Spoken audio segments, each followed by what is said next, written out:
आपनकर कोन स्थायी भाबे जो आपण आज धारणा को आछंती कोन कहबे आपण पद्धति को आज आम धारणा करिवार उद्देश्य होची जे 2002 मसीहा पूर्वर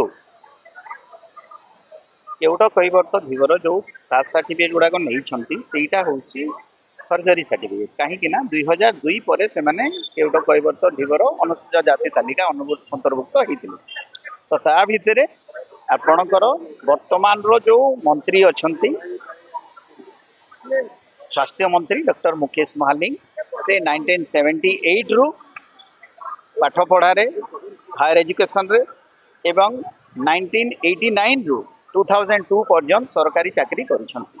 तो वर्तमान रो नियम अनुसार तांकर से जोटा फर्जरी सर्टिफिकेट से जो चाकरी काल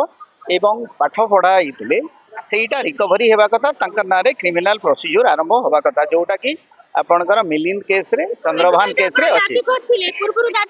एबे दाबी करिथिलु एबे एनक्वायरी रिपोर्ट आसी सारलानी